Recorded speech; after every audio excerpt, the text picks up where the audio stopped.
இன்றைக்கு அருமை அன்னை இந்திரா காந்தி அவர்களுடைய பிறந்தநாள் விழா. அருமை அன்னை இந்திரா காந்தி அவர்கள் தான் பிரதம மந்திரியாக இருக்கும்போது அரசியலிலும் பொருளாதாரத்திலும் சமுதாயத்திலும் மிகப்பெரிய மாற்றங்களை கொண்டு வந்தார்கள். தன்னுடைய 20 அம்ச திட்டத்தின் மூலமாக ஏழை எளிய மக்கள், நடுத்தர வகுப்பை சார்ந்த மக்கள் தங்கள் வாழ்க்கையை உயர்த்தி கொள்வதற்கு அவர் காரணமாக இருந்தார். வங்கிகளை தேசியமயமாக்கி மத்தியத்தர வகுப்பினரும் ஏழை எளியவர்களும் வங்கியிலே கடன் பெற்று தங்களுடைய தொழிலை, வியாபாரத்தை அல்லது தங்களுடைய குழந்தைகளுடைய படிப்பிற்காக அந்த பணத்தை உபயோகம் செய்து இன்றைக்கு மேல்நிலையை அளந்திருக்கின்றார்கள். அதேபோல் பாகிஸ்தான் இந்தியாவின் மீது படையெடுத்த போது பாகிஸ்தானை தோற்கடித்தது மட்டுமல்ல, பாகிஸ்தானியை இரண்டாக உடைத்த பெருமை நம்முடைய அருமை அன்னை இந்திரா காந்தி அவர்களுக்கு தெரியும். அவருடைய இந்திரா காந்தி அவர்கள் செய்த சாதனை என்பதை மறந்துவிடக்கூடாது. அது மட்டுமல்ல, நம்முடைய தலைவி இந்திரா காந்தி அவர்கள் இந்த நாட்டின் ஒருமைப்பாடு காப்பாற்றப்பட வேண்டும், பிரிவினைவாதம் ஒழிக்கப்பட வேண்டும் என்பதில் உறுதியாக இருந்ததால் சில தீவிரவாதிகளால் கொல்லப்பட்டார்கள். தன்னுடைய உயிரை மகாத்மா காந்தியை போல் இந்த நாட்டுக்கு அர்ப்பணித்தவர் இந்திரா காந்தி அவர்கள்.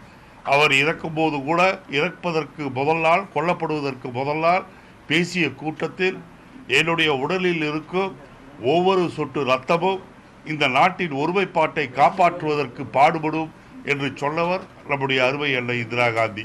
அவர்களுடைய நாளில் இன்றைக்கு மதவாத சக்திகளிலும் லஞ்ச சக்தியுமான மத்திய மாநில அரசுகளை அகற்றுவதற்கு நாம் உறுதி எடுத்துக்கொள்ள வேண்டும்.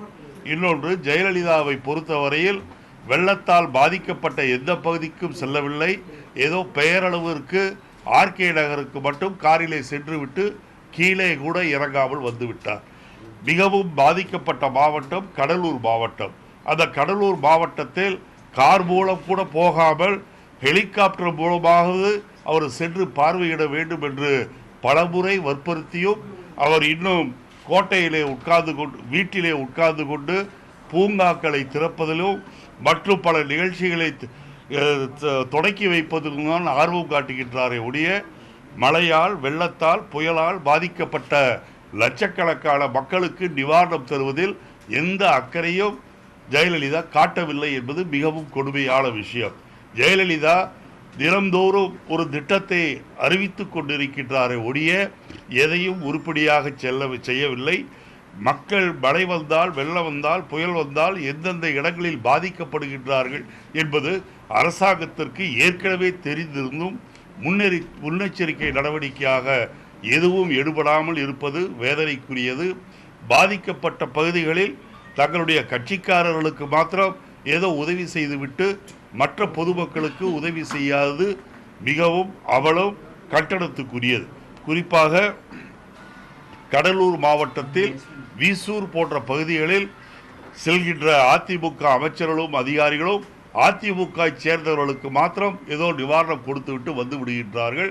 பாதிக்கப்பட்ட லட்சக்கணக்கான பேர் இன்றைக்கு அனாதைகளாக நின்று கொண்டிருக்கின்றார்கள். மத்திய அரசை பொறுத்தவரையில் இன்னும் ஒரு அனுதாப செய்தியை கூட மோடியால் கொடுக்கப்பட முடியவில்லை.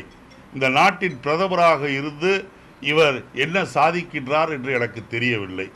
இவ்வளவு லட்சக்கணக்கான மக்கள் பாதிக்கப்பட்டும் மத்திய அரசு அதிகாரிகள் இதுவரை வந்து எந்த இடத்தையும் பாதிக்கப்பட்ட பகுதிகளையும் பார்க்கவில்லை. மத்திய அரசாங்கம் ஒரு இரங்கல் செயலையும் கூட செய்யவில்லை. எதிர்கட்சியில் இருக்கின்ற சோனியா காந்தி அவர்கள் இன்றைக்கு மேலிடத்தில் இருந்து 2 பேர்களை அனுப்பி பாதிக்கப்பட்ட பகுதிகளில் மக்களுக்கு ஆறுதல் சொல்லுவதும் முடிந்த அளவிற்கு நிவாரணப் பொருட்கள் கொடுப்பதற்கும் ஏற்பாடு செய்திருக்கின்றார். நேற்று சென்னை நகரிலே முகுல் வாஸ்னிக்கும் தாமஸும் அதை செய்தார்கள். இன்றைக்கு கடலூர் மாவட்டத்திலே அதை செய்து கொண்டிருக்கின்றார். ஆக மக்கள் பரிதவித்துக் கொண்டிருக்கின்ற இந்த நேரத்தில் மத்திய மாநில அரசுகள் பொறுப்பற்ற தன்மையில் இருப்பது வேதனைக்குரியது. சுப்பிரமணிய சாமியை போல பைத்தியக்காரர்கள், அவர்களுக்கெல்லாம் கோமாளிகள், இவர்களுக்கெல்லாம் பதில் சொல்ல நான் தயாராக இல்லை. இது பற்றி ஏற்கனவே அகில இந்திய காங்கிரஸ் கமிட்டி விளக்கமாக சொல்லி இருக்கின்றது. 500 கோடி ரூபாய் என்பது ஏதோ யானை பசிக்கு சோளப்பொரி என்பது போல் 500 கோடி ரூபாய் என்பது இவர்கள் லஞ்சமாக எடுத்துக்கொள்வதற்கே சரியாக போய்விடும். ஆகவே யாருக்கு நிவாரணம் தரப்போகின்றார்கள் என்று எனக்கு தெரியும்.